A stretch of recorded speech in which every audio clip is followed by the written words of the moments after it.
কৃষ্ণচন্দ্র যখন এসেছেন আর রাধারানী ওদের সখীদের সঙ্গে নিয়ে আর গোবিন্দকে দেখতে পেয়ে রাধারানী বন্দারানীর মুখ দিয়ে দিলেন, ওরে সখী ওকে আমার চোখের সামনে থেকে চলে যেতে বল। তথা এমনতর পুরাণ বাক্যের মধ্যে ব্যাসদেবের কথা, ব্যাসদেবের অনুভব, ব্যাসদেবের উপলব্ধি, ব্যাসদেবের অনুসারী ভাবনা ভাবাই সদ্ভাবনা। ব্যাসদেব যে ভাবনাটি প্রতিস্থাপিত করেছেন পুরাণাদিতে, বিশেষত শ্রীমদ্ভাগবত মহাপুরাণে, সেই ভাবনা অনুসারে সংকল্প গ্রহণ করায় সৎসংকল্প।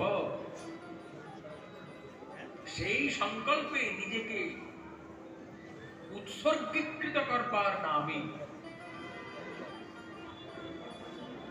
সৎ পথে চলা। অতএব যে ইচ্ছা আপনাদের প্রাণ থেকে জেগেছে, যে ইচ্ছাতে সকলে এখানে সমুপস্থিত হয়েছেন,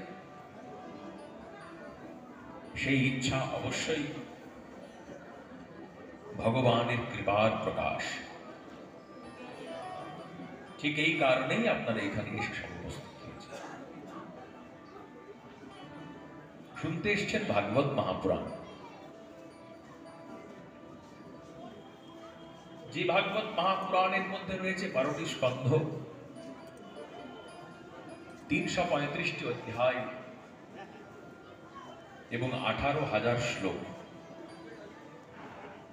ভাগবতের এই যে 12টি স্কন্ধ, এই 12টি স্কন্ধকে পদ্মপুরাণে কৃষ্ণ দ্বৈপায়ন বেদব্যাস বলছেন ভগবান কৃষ্ণের 12টি অঙ্গ। পাদৌ যতীয় প্রথমা দ্বিতীয় তৃতীয় তৃতীয় কথিতো যদুঃ নাভিস্তথা পঞ্চময়েব ষষ্ঠো ভুজান্তরম দোর্जुगलं তথান্যো। শ্রীকৃষ্ণ গোবিন্দ হরে মুরারে, হে নাথ নারায়ণ বাসুদেব। শ্রীকৃষ্ণ গোবিন্দ হরে মুরারে, হে নাথ নারায়ণ বাসুদেব।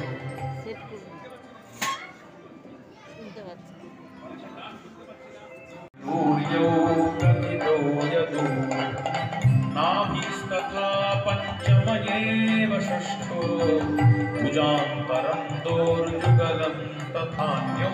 श्रीकृष्ण गोविन्द हरे मुरारे, हे नाथ नारायण वासुदेव, हे नाथ नारायण वासुदेव, हे नाथ नारायण वासुदेव। শ্রীমদ্ভাগবত মহাপুরাণের প্রথম স্কন্ধ এবং দ্বিতীয় স্কন্ধ সাক্ষাৎ ভগবানের দুটি চরণ, একটি দক্ষিণ চরণ, অপরটি বাম চরণ। শ্রীমদ্ভাগবত মহাপুরাণের তৃতীয় এবং চতুর্থ স্কন্ধ ভগবানের দুটি কুরুপ প্রদেশ। শ্রীমদ্ভাগবত মহাপুরাণের পঞ্চম স্কন্ধ ভগবানের সুগভীর নাভিক প্রদেশ। ভাগবত মহাপুরাণের ষষ্ঠ এবং সপ্তম স্কন্ধ ভগবানের দুটি হাত। অষ্টম স্কন্ধ ভগবানের বক্ষ প্রদেশ। নবম স্কন্ধ ভগবানের কম্বু কণ্ঠ। দশম প্রফুল্লম মুখারবিন্দম। পরিমদনকে এখানে পাঠ হচ্ছে বলে সাজানো হয়েছে, সুন্দর লাইটিং।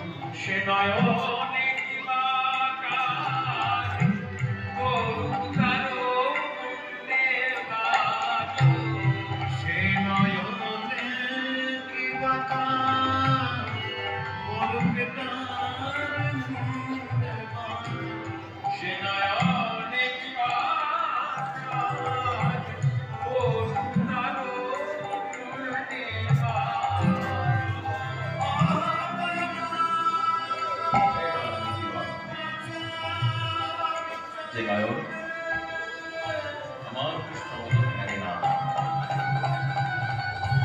সে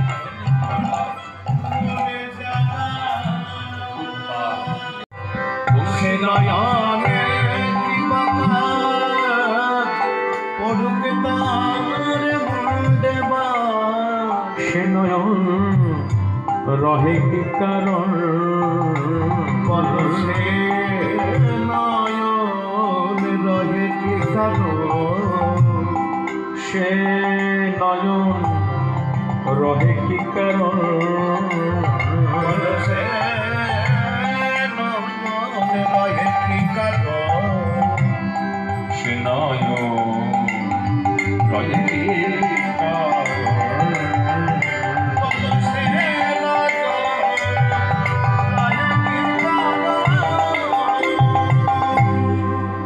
ভগবানের কোটি চন্দ্র বিনিন্দিত শ্রী চন্দ্রবদন প্রফুল্ল মুখারবিন্দ, এই সুপ্রফুল্ল মুখারবিন্দ এইটি হচ্ছে শ্রীমদ্ ভাগবত মহাপুরাণের দশম স্কন্ধ। একাদশন্ত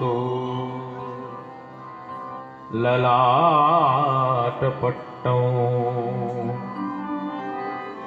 একাদশ স্কন্ধ হচ্ছেন ললাট প্রদেশ ভগবানের, আর দ্বাদশ স্কন্ধ ময়ূরপুচ্ছ পরিশোভিত কিরীট সংযুক্ত মস্তক প্রদেশ। শিরে চূড়া শিখি পাখা রাধা নামটি তাতে লেখা, শিরে চূড়া শিখি পাখা রাধা নামটি তাতে, শিরে চূড়া শিখি পাখা রাধা নামটি তাতে লেখা, শিরে চূড়া শিখি পাখা রাধা নামেটি তাতে লেখা। তার অঙ্গ বাঁকা ভঙ্গি বাঁকা, তার অঙ্গ বাঁকা ভঙ্গি বাঁকা, ভঙ্গি বাঁকা অঙ্গ বাঁকা ভঙ্গি বাঁকা, বাঁকা নুপুর নাগা পাই, বাঁকা নুপুর নাগা পাই, সুরধ্বনি ধীরে হরি বলে নেচে যায়, সুরধ্বনি ধীরে হরি বলে নেচে যায়। রে কাঁচা রে কাঁচা সোনার বরণ, যাই রে কাঁচা সোনার বরণ, চাঁদের কিরণ মাথা গায়, চাঁদের কিরণ মাথা গায়, সুরধ্বনি ধীরে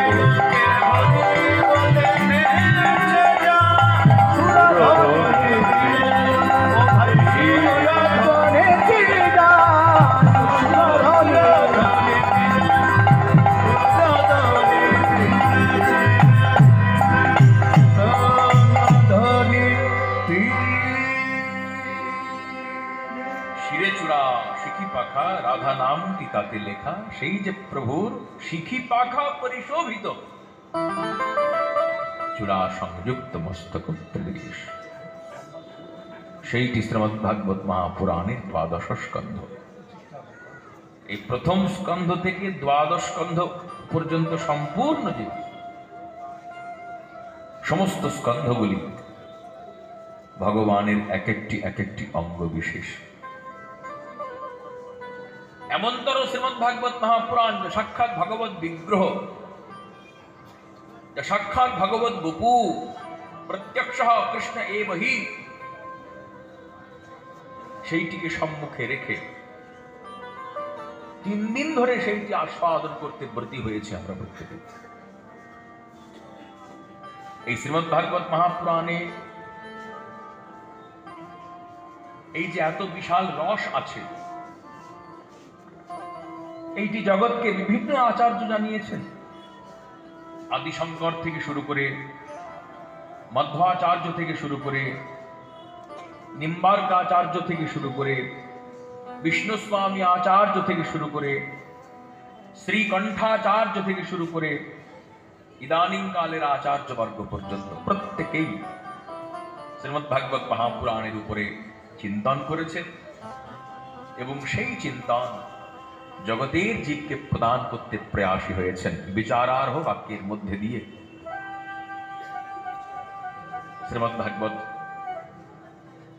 এই দিক থেকে বিচার করলে অত্যন্ত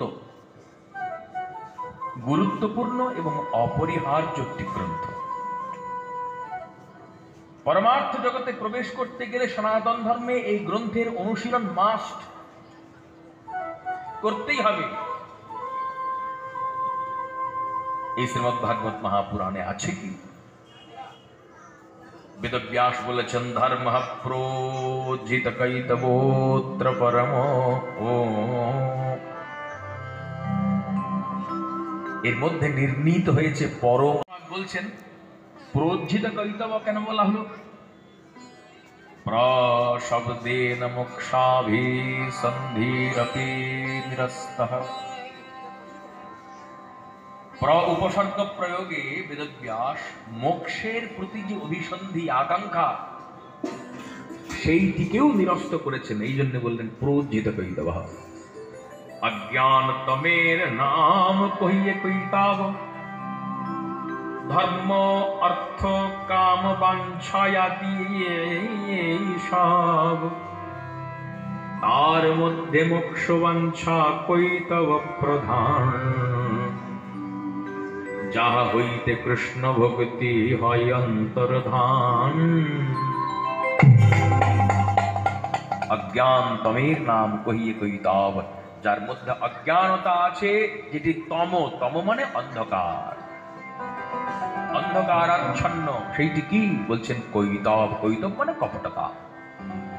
আমি যা, তার প্রকাশ না ঘটিয়ে আমি যা নই সেইটি সেজে যদি ঘুরে বেড়ায়, তাকে বলা হয় কপটতা। আমি ভাগবত পাঠক মানুষ, এখন কাঁধে স্টেথো ঝুলিয়ে যদি লোকের বুকে সেই স্টেথোর একটা সাইড টিপে টিপে ঘুরে বেড়াই, কানের মধ্যে বুঝে ডাক্তারি করতে শুরু করি, ওটা কপটতা। কেননা আমি ডাক্তার নই, আমি ডাক্তারি পাস করিনি, আমি বেদান্ত নিয়ে পড়েছি, ভাগবত নিয়ে পড়েছি। আচার্যের চরণতলে বসে কি করে ভাগবতী কথা পরিবেশন করতে হয় সেইটি নবদ্বীপে বসে বসে শিখেছি, ওইটি আমার কাজ। যেইটি আমার কাজ সেইটি যখন করব তখন ঠিক আছে, তার মধ্যে নিষ্কপট ভাব রয়েছে। কিন্তু যেটি নই, ডাক্তার নই, অথচ ডাক্তারি করছি, এটার নাম কপটতা। যে অধিকাংশ জীব এই প্রকার কপটতা করে। কি প্রকার? বলছে যা নয় তাই করতে চায়, তাই নাকি? হ্যাঁ, তাহলে প্রথমে জানতে হবে জীব কি। দেহটা জীব নই, দেহটা আমিও নই। যখন শরীর খারাপ হয়, লোকে জিজ্ঞাসা করে কেমন আছেন, উত্তর দিই আমরা কি বলি? আমার শরীর ভালো নাই। আমরা বলি না কিন্তু যে আমি শরীর ভালো নাই। তাহলে শরীর আর আমি এই দুটো পৃথক সত্তা।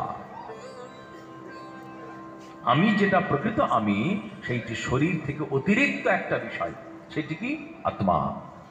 নৈনং ছিন্দন্তি শস্ত্রাণি নৈনং দহতি পাবকঃ ন চৈনং ক্লেদয়ন্ত্যাপো ন শোষয়তি মা।